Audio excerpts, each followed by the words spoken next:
makes it prouder. All right, ladies and gentlemen, your next comedian, her parents were not divorced, but perhaps they should have been. Please welcome to the stage, all the way from Palm Beach, Erica Letterman.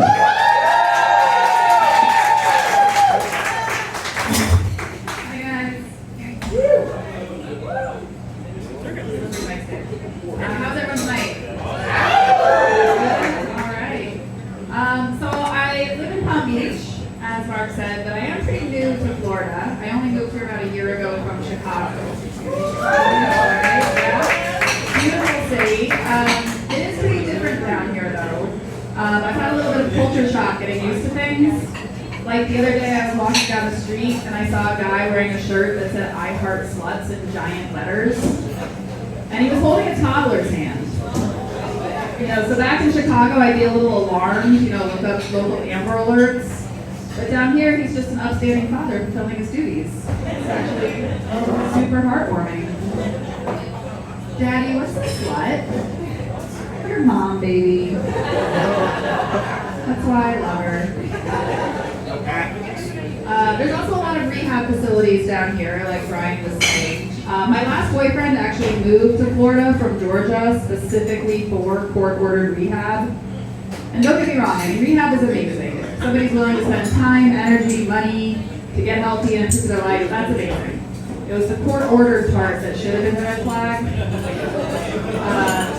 This man had more photos on mugshots.com than on Instagram. Most of his arrests were for run-of-the-mill stuff, DUIs, public intoxication. But he had one mugshot online for a prowling arrest. And that's just the weirdest crime I can imagine getting arrested for. That's basically the police officer coming up to you and saying, "Sir, please come with us. You're giving off an illegal flag."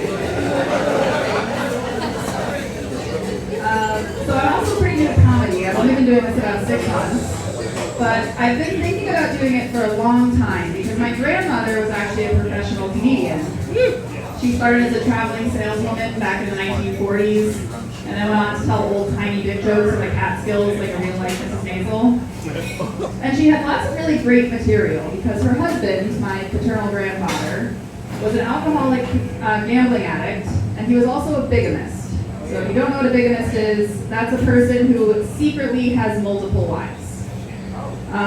So at least I can say my taste in men is genetic.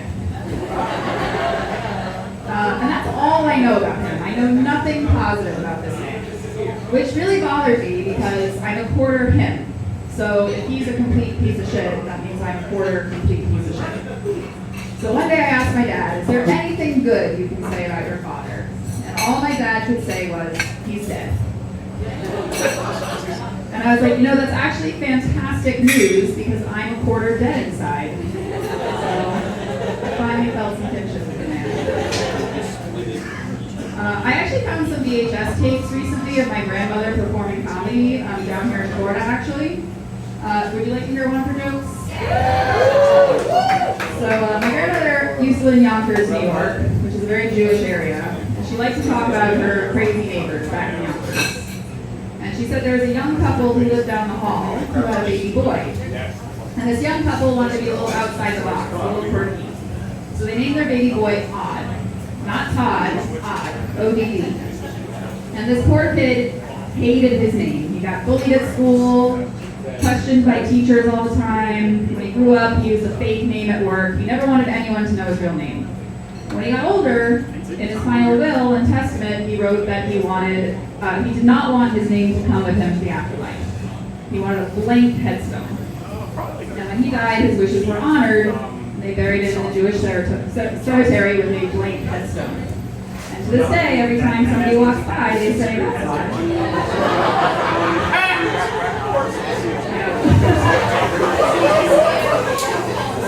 Yeah, that's my good grandmother. Rest in peace.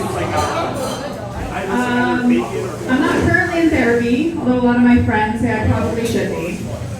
Have you ever noticed it's always your most fucked up train wreck friends who push therapy on you the hardest? They're like, "I love my therapist, I've been seeing her for years, I'll get you a referral." I'm like, "No thank you, that's not a glowing endorsement."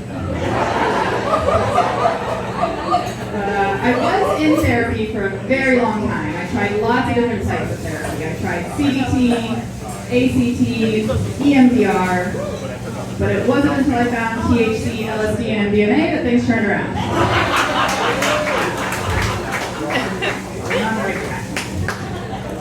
But you do have to be careful with your drugs nowadays. You want to test your stuff. You know, the fentanyl situation is getting a little bit scary. But I have to say, I tried fentanyl once, and it did live up to the hype. I paid $600 for the best nap of my life. And I know that you're probably thinking $600 sounds like a lot for a shot of fentanyl, but it did come with a free abortion. So I'm getting some good return on that investment. Yeah. Did you guys know that there are now twice as many single women than single men buying houses in the United States right now? It's terrible news for single men, but it's great news for contractors. Yeah. My thermostat wasn't working, so I paid $80 for a guy to come out and look at it, and all he did was change the batteries. I was like, I didn't even know it had batteries. How am I supposed to do that? I will say though, I'm a little bit handy around the house. I do try to fix things, but I use glue a lot. Like if the bottle says all-purpose glue, I'm going to use it for all purposes. If the towel rack in the bathroom is a little bit wobbly, I don't need a screwdriver, I just use glue. Or if there's like a hole in the couch, I'm not going to bother to sew it, I just use glue. I bring a guy home and I run out of lube, I just use glue. I'm not afraid of commitment.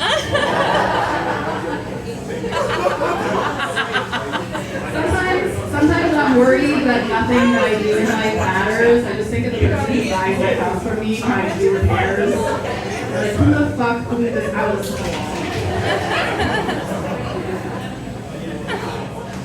I really hate going to the doctor. I know nobody likes going to the doctor, but I am convinced that all doctors are sadists. Like, they just ask you to do a series of impossible tasks. I went to the optometrist and she said, don't blink right before flashing the world's brightest light in the direction of the Or when you're at the dentist and she's like, don't swallow as she's squirting you with that dentistry. And I have no medical training, but I'm pretty sure blinking and swallowing are involuntary. The worst is when the gynecologist tells you not to come.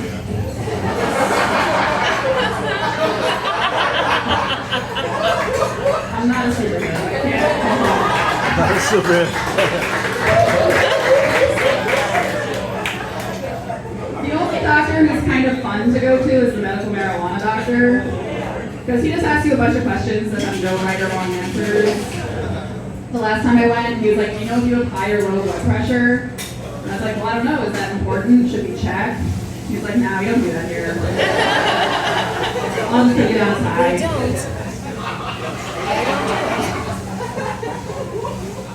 So I'm fairly tall, if you can't tell. I am 6 feet tall. And I have to say dating as a tall woman is really frustrating. And I know dating for everyone is frustrating, but being tall kind of adds another element. And I'm honest about my height on the app, so men know that I'm 6 feet tall before entering into the sacred contract of matching with me. But I still even put on makeup, and I put on a pretty dress, and I drive to an actual date like this with the AC cranked down so my pits don't sweat like the hunchback of Boca Raton.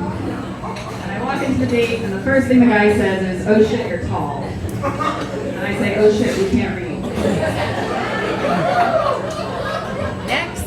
And I know the date's over at that point, you know, his dick just retracts into his body like it's just not coming back out to play. And it's really frustrating that being tall is what limits my dating pool the most, because it's pretty much the only thing about me that will never change. Like if 500 years from now somebody digs up my skeleton, the first thing they'll say is, oh shit, she was tall. And I'll just be laying there like, can't you just tell me I'm pretty? One time. I've noticed that as I get older, my taste in men has been evolving. The closer I get to 40, the closer the men I like get to 20. And I said to a friend of mine, if this continues, in a few years I'll be considered a cougar. And he's like, nah, you'll never be a cougar. And I was like, well, what do you mean? Am I like not attractive enough? And he was like, no, that's not the problem. He said, cougars don't cry when they get rejected. Yeah. And I have to admit he's right. I take rejection pretty hard. I get overly attached. I hired a gigolo once and started shopping for engagement rings the next day. My abandonment wound gets triggered when my vibrator dies. And I'll Google, how long should I wait to text a guy after he tells me he's still in love with his ex? Right. But I am celebrating a sobriety milestone today. It's been 1 month since my last fuckboy. Good job. It's hard. Fuckboys have a really bad reputation, but you have to admit, they do serve an important function in society.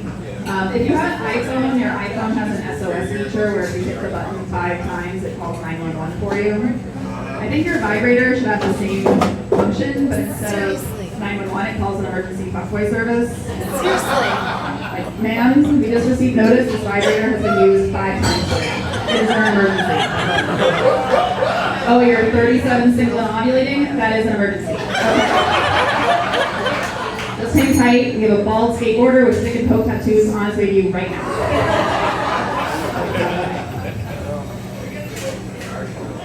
I used to think I was into really extreme guys, like the skateboarders and the skydivers and the motorcyclists.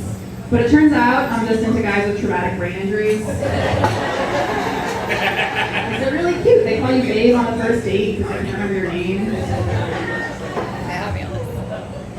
I was getting a little bit worried about my behavior around men and sex, so I looked online and I found a quiz that you can take that tells you whether or not you're a sex addict. But I think the best indication of whether you're a sex addict is how turned on you get by answering those questions. Do you engage in risky sexual behavior? Yes, I do. Thanks for asking. Do thoughts of sex distract you from your work or studies? Well, yeah, on the good days, yeah. Is your idea of an ideal Saturday night getting spit roasted at an orgy? How does this thing know my taste? I don't understand. I realized that the difference between having sex when you're in a relationship and having sex when you're single is like the difference between being a rich drug addict and a poor drug addict. Like when you're in a relationship, you're just having sex multiple times a day, every room of the house, that's in like the neighbors, like you're not worried about running out. Not worried. And then suddenly you're single, your body goes into withdrawal, like a diabetic going to the insulin shock. You just start saying yes to things just because they're available. Like, yes, I'll try girls. I don't think they'll do much, but it can't hurt to try. And then the next thing you know, you're a heroin addict. Incidentally, my Instagram algorithm thinks I'm gay now. I keep getting targeted ads for this lesbian dating service. It's like I googled how to start dating girls one time, and now this thing's your Instagram algorithm is really hard to change, too. Like, if you just get tired of what it's showing you, it's next to impossible to change it. It's like when you're hooking up with a guy, you stick his finger up your butt just because you're, like, a little curious, and then every time he comes over, that's all he wants to do. Let's get some variety. There are other options here. I think it's really weird how no matter what brand your vibrator is, they all have the exact same settings. Like, they all have that weird, like, and nobody's using any of those weird settings. There's only one setting that anyone with a vibrator needs to use, and that's the third setting. Turn your vibrator on, it goes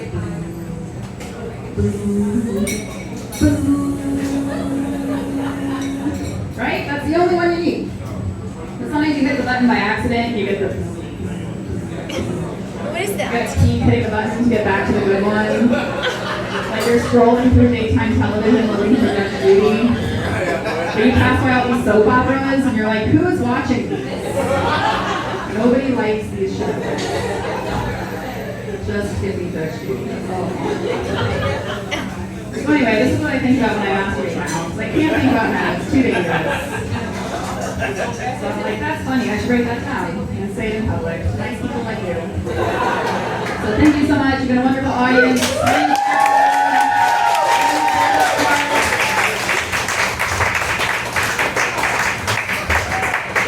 Great set. Keep it going, Prayer.